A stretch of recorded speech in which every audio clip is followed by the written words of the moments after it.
ঘরের মধ্যে ফেলা হচ্ছে বালু, বেড়িবাঁধ নির্মাণের কাজে হাতছাড়া হচ্ছে নিজের ভিটেমাটি।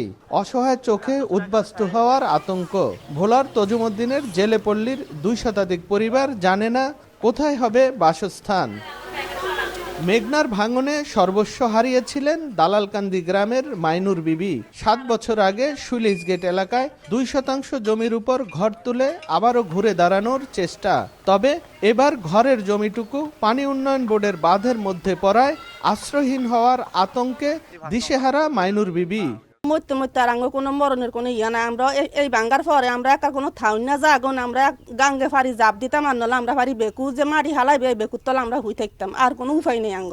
মাইনুর বিবির মতো একই অবস্থা চাঁদপুর ইউনিয়নের দালালকান্দি, কাজীকান্দি ও ভুয়াকান্দির জেলেপল্লীর পরিবারগুলোর।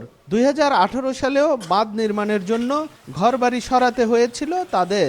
এবারও কোনো ধরনের পুনর্বাসন সহায়তা ছাড়াই তাদের বাড়িঘরের উপর দিয়ে নতুন বাঁধ নির্মাণ শুরু হচ্ছে। ক্ষতিপূরণের দাবিতে নদীর পাড়েই মানববন্ধন ও বিক্ষোভ মিছিল করেছেন এলাকাবাসী। আবেদন করেছে সংশ্লিষ্ট দপ্তরেও।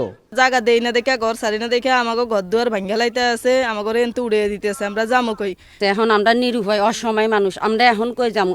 ২-৩ লাখ টাকার গাছ সব সেদিনকে ডেকু দিয়া সব উঠে লই গেছে জোর করি, আরো হুমকি হামকি দিয়া। ৫০-৬০ হাত যদি ওইদিকে নিয়ে যায় তাহলে পুরা ৪০০-৫০০ ফ্যামিলি সবগুলো বেঁচে যায়। আমরা বেরিয়েও চাই ফুক ছেড়ে দিন হোক, আর নইলে মানুষের ক্ষতিপূরণ দেখ।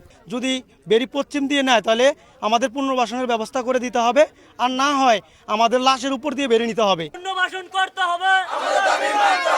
এদিকে এলাকাবাসীর বাধার মুখে এগুচ্ছে না বাঁধ নির্মাণ। ভুক্তভোগীদের জন্য ক্ষতিপূরণের কোনো বরাদ্দ না থাকলেও তাদের সহায়তা করতে আলোচনা চলছে বলে জানিয়েছেন প্রকল্প সংশ্লিষ্টরা। তারা আপাতত বলতেছে যে কাজটা বন্ধ রাখতে, আমরা বন্ধ রাখছি, কিন্তু আমাদের বাকি কাজগুলো চলমান আছে। উপজেলা প্রশাসনের সঙ্গে কথা হয়েছে, তাদের আসলে কতটুকু সহযোগিতা করতে পারবে তারা এই বিষয়টা একটু দেখতেছেন, কারণ যেহেতু প্রকল্পের আওতায় কোনো তাদের পুনর্বাসনের কোনো সংস্থান নেই, তাদের সাথে সমন্বয় করে আমরা বিষয়টা আসলে সমাধানের চেষ্টা করতেছি। উপকূলে বাঁধ নির্মাণ ও নিষ্কাশন ব্যবস্থার উন্নয়নে তজুমউদ্দিনে ৬.২ কিলোমিটার বাঁধ, ২টি পানি নিষ্কাশন অবকাঠামো ও নদীর তীরে প্রায় ২ লাখ ব্লক স্থাপন করা হবে। নাসির উদ্দিন লিটন, সময় সংবাদ, ভোলা।